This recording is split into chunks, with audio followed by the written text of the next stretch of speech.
नमस्कार, मैं श्यामगिरी। आप देख रहे हैं टीवीसीएन न्यूज। टीवीसीएन न्यूज में आप सभी दर्शकों का स्वागत है। चंद्रबाबू नायडू के गढ़ में घुसकर राहुल गांधी ने ललकार दिया। चंद्रबाबू नायडू को पहली बार कांग्रेस ने नहीं ललकारा है। जब आंध्रा और तेलंगाना एक था तो भी कांग्रेस ललकारती थी और चंद्रबाबू नायडू ध्वस्त हो जाते थे और कांग्रेस की सरकार बन जाती थी। वाईएस राजशेखर रेड्डी सीएम हुआ करते थे कांग्रेस के, आंध्र प्रदेश के, और वाईएस राजशेखर रेड्डी का विमान दुर्घटना हो जाता है और दुनिया छोड़ के चले जाते हैं। तेलंगाना आंध्रा भी अलग हो जाता है। उसके बाद मनमोहन सिंह की सरकार रहती है। लेकिन अब आंध्रा के अंदर दो पार्टियां मुख्य रूप से सत्ता में आने की लाइन में लगी रहती है। चंद्रबाबू नायडू की टीडीपी और वाईएसआर जगन मोहन रेड्डी, राजशेखर रेड्डी के बेटे। लेकिन राजशेखर रेड्डी की बेटी शर्मिला रेड्डी कांग्रेस की प्रदेश अध्यक्ष है और जगन मोहन रेड्डी कांग्रेस ने सीएम नहीं बनाया तो अपनी पार्टी बना लिए। अब जगन मोहन रेड्डी और चंद्रबाबू नायडू दोनों भाजपा के साथ है, एक डायरेक्टली और एक इनडायरेक्टली। अब ऐसे में 19 से 24 तक सीएम रहे जगन मोहन रेड्डी और भाजपा को समर्थन देते रहे, अब भी देते हैं।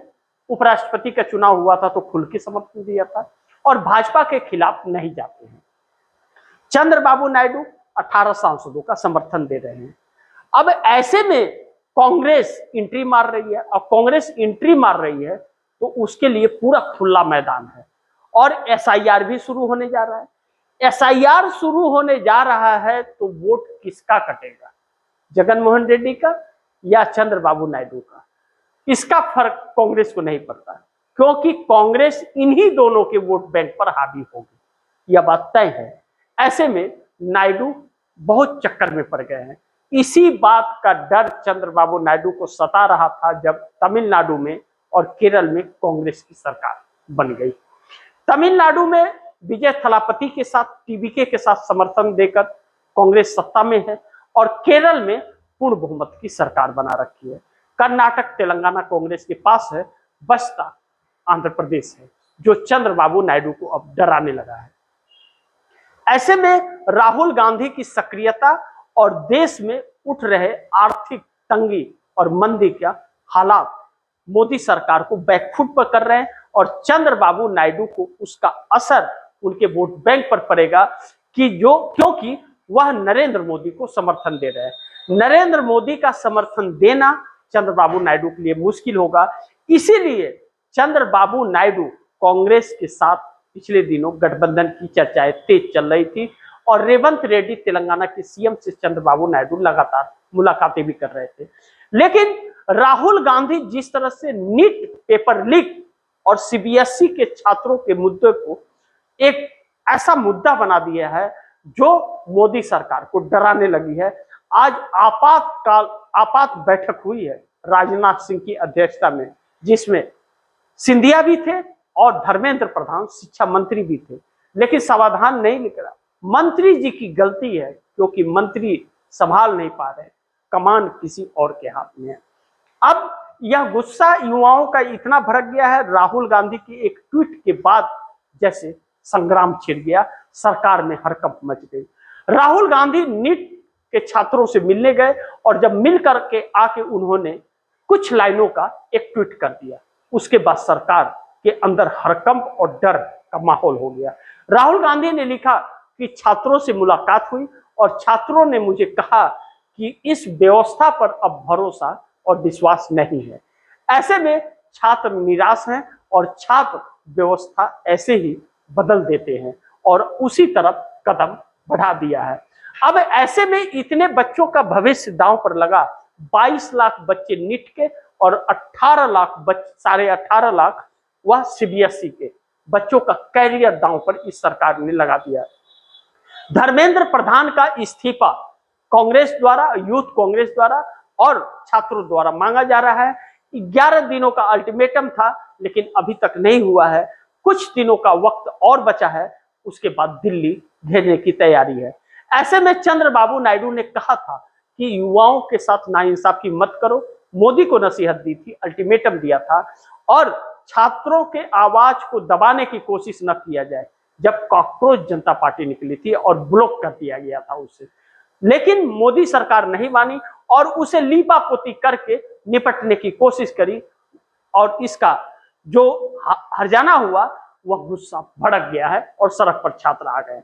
यह चीज वोट में न तब्दील हो जाए या विरोध वोट में न तब्दील हो जाए, ऐसे में भारतीय जनता पार्टी डर गई है और आपात बैठक बुलाई, लेकिन कोई निष्कर्ष निकलता हुआ नजर नहीं आ रहा है। चंद्रबाबू नायडू दुविधा में है, साथ रहे या साथ छोड़ दे। ऐसे में कभी भी चंद्रबाबू नायडू झटका दे सकते हैं। भारतीय जनता पार्टी इस वक्त बहुत मुश्किलों में है। आर्थिक मंदी का जो तूफान आ रहा है, महंगाई आ रही है, ईरान इजराइल का युद्ध फिर शुरू हो गया है। लेकिन भारतीय जनता पार्टी ने जो रेट सामान के दाम बढ़ाने चालू किए, जब कच्चा तेल का रेट कम होने लगा तो इधर सरकार रेट बढ़ाने लगी, तो लोगों में आक्रोश आ गया। ईंधन की पूर्ति नहीं कर पा रही है, पेट्रोल पंप बंद हो रहे, पेट्रोल डीजल गैस नहीं मिल रहे और रेट रोज बढ़ रहे हैं। ऐसे में 22 लाख ट्रकों का चक्का जाम हो गया है और 22 लाख ट्रकों का चक्का जाम इस देश की महंगाई पर असर डालेगा, ट्रांसपोर्टिंग पर असर डालेगा।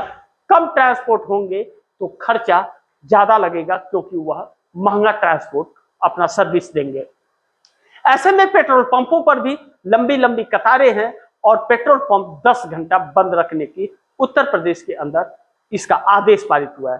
क्या सरकार पूरे देश में 10 घंटा बंद करेगी? जब है नहीं तो बंद करना ही है। ऐसे में पेट्रोल पंप मालिकों की भी समस्याएं बढ़ती जा रही है, क्योंकि उन्हें ईंधन नहीं मिल रहा है। ऐसे में प्रधानमंत्री की ट्वीट ने सारा खेल बिगाड़ दिया और जनता का आक्रोश झलक पड़ा। मोदी चुपचाप बैठ गए। 3 ट्वीट लगातार प्रधानमंत्री ने कहा।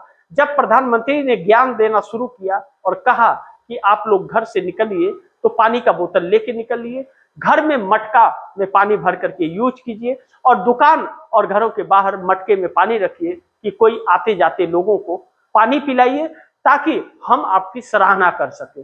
लोग समझ गए कि बिजली का कटौती अब बढ़ने वाली है और बिजली नहीं मिलने वाली है। घर में रखा फ्री किसी काम का नहीं रह जाएगा। मोदी जी ज्ञान देने लगे। ऐसे में जो उस पर कमेंट्स आने लगे कि महामानव जी झोला उठाओ, चले जाओ, बख्श दो, बहुत हुआ प्रभु, अब जाओ, अपना जो भी करना है करो, लेकिन आप बख्श दो, हमें झोला उठा लो। क्योंकि मोदी जी कहते थे मेरा क्या है, मैं तो फकीर हूं, झोला उठाऊंगा, चल दूंगा। लेकिन मोदी जानते हैं जिस दिन झोला उठा वह झोला जेल के अंदर जाएगा और मोदी जी का अगला जीवन जो होगा, जो पूरा जीवन बचा हुआ रहेगा, वह जेल के सलाखों के पीछे कटेगा। लेकिन सिर्फ मोदी का नहीं, आरएसएस हो, भाजपा हो, पूरी भाजपा कैबिनेट का जो इसमें षड्यंत्र में चालू है या जो ब्यूरोक्रेसी है, वह सब जेल के अंदर जाएंगे, यह सबको पता है। इसीलिए हर संभव प्रयास सरकार बचाने का किया जा रहा है। तोड़ फोड़ भी किया जा रहा है, पार्टियों को भी, टीएमसी को भी, ममता बनर्जी के भी 20 सांसदों को तोड़ने की कोशिश हो रही है और एनडीए में घमासान मचा हुआ है। महाराष्ट्र में शिवसेना और एनसीपी भाजपा को गठबंधन छोड़ने की हिदायतें दे रही हैं और उनको चेतावनी दे रही है। कौन साथ रहेगा, कौन साथ चला जाएगा, यह तो आने वाला वक्त बताएगा।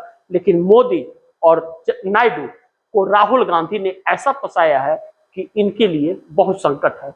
मोदी का इस्तीफा हो जाए, मोदी की सरकार गिर जाए, इससे इनकार नहीं किया जा सकता। आने वाले वक्त में जैसा राहुल गांधी ने कहा कि सरकार गिर जाएगी, तो फिर लगता है मोदी का इस्तीफा हो जाएगा।